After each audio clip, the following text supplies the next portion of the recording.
Hi everyone, welcome to Nellore రుచులు. ఈరోజు నేను మీకు చూపించబోయే రెసిపీ సొరకాయ ఎండు చేప పులుసు అండి. ఇది చాలా అంటే చాలా టేస్ట్గా ఉంటుంది. ఇది వర్షాకాలంలో కానీ, జలుబు చేసినప్పుడు కానీ, నోటికి ఏది సహించినప్పుడు కానీ ఇట్లా చేసుకొని ఒక్కసారి తినండి, మీకైతే నచ్చుతుంది.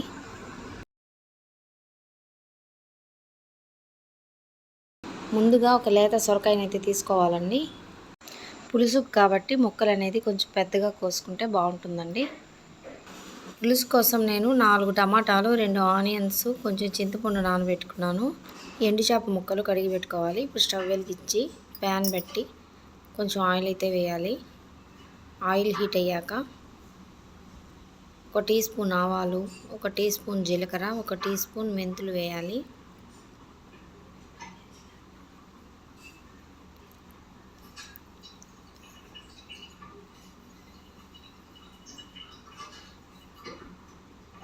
ఇవి వేగిన తర్వాత ముందుగా కట్ చేసి పెట్టుకున్న ఆనియన్స్ అయితే ఇందులో వేసుకోవాలి.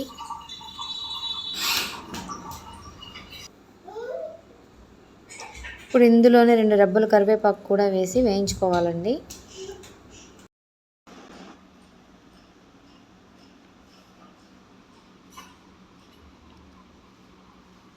ఆనియన్స్ అనేటివి ఎక్కువ బ్రౌన్గా రావాల్సిన అవసరం లేదు, కొంచెం వేగితే చాలండి. పులుసుకు కాబట్టి కొంచెం వేయించుకుంటే చాలు. ఇవి వేగాక ఇందులోనే కట్ చేసి పెట్టుకున్న టమాటా కూడా వేసి వేయించుకుందామండి.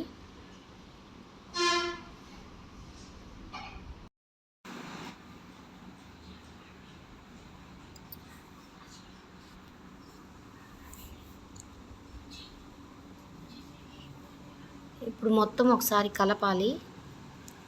ఇందులోనే టేస్ట్కి తగినంత సాల్ట్ కూడా వేయాలండి.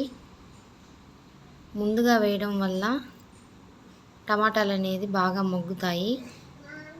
కొంచెం పసుపు కూడా వేసుకుంటున్నాను.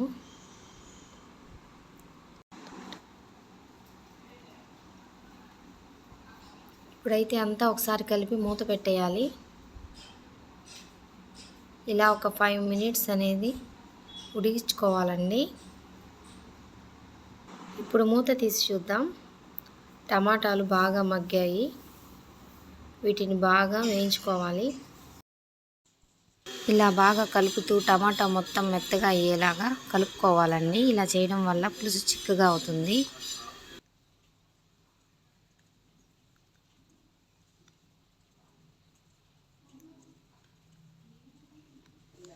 ఇందులోనే కొంచెం ధనియాల పొడి, కొంచెం కారం వేసుకుందాం.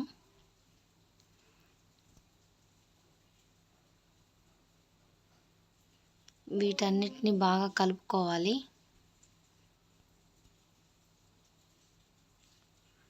ఇప్పుడైతే ముందుగా కట్ చేసి పెట్టుకున్న సొరకాయ ముక్కలు ఇందులో వేసుకొని మొత్తం ఒకసారి కలుపుకోవాలండి.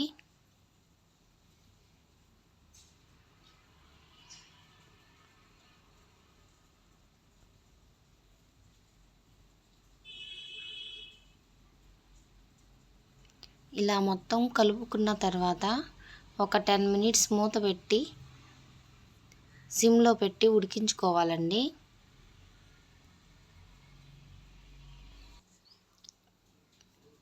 టెన్ మినిట్స్ అయిపోయిందండి. మూత తీసి చూద్దాం. ఇలా ఆయిల్ అయితే పైకి తేలుతుంది కదా. ఇప్పుడైతే మనం బాగా ఒకసారి కలుపుకోవాలండి. ఒక 20% అయితే సొరకాయ అనేది ఉడికిపోయింది. ఇప్పుడైతే నానబెట్టుకున్న చింతపండు వాటర్ అయితే వేసేద్దామండి. ఇప్పుడు మొత్తం ఒకసారి కలపాలి. నేను కొంచెం వాటర్ యాడ్ చేస్తున్నాను, ఎందుకంటే ఇది ఉడకడానికి కొంచెం టైం పడుతుంది. ఇప్పుడైతే మూత పెట్టి మీడియం ఫ్లేమ్లో అయితే కూరను ఉడికించుకుందామండి. ఇప్పుడైతే మూత తీసి చూద్దాం.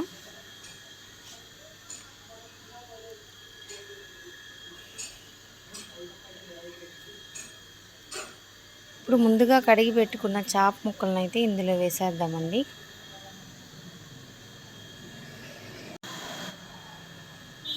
ఇప్పుడైతే మొత్తం కలుపుకోవాలి. ఇప్పుడు మూత పెట్టి ఒక 15 మినిట్స్ సిమ్లో పెట్టి ఉడికించుకుందామండి. సొరకాయ ముక్క పూర్తిగా ఉడికేంత వరకు చూడండి. మూత తీసి చూస్తే పులుసు ఎంత దగ్గరగా అయిందో. ఇప్పుడైతే సొరకాయని ఉడికిందో లేదో చెక్ చేసుకోవాలండి. ఆల్మోస్ట్ ఉడికిపోయింది. అంతేనండి, ఎంతో టేస్టీగా ఉండే సొరకాయ ఎండు చేప పులుసు అయితే రెడీ. మీకు నా రెసిపీ నచ్చినట్లయితే లైక్ చేయండి, షేర్ చేయండి, సబ్స్క్రైబ్ చేయండి.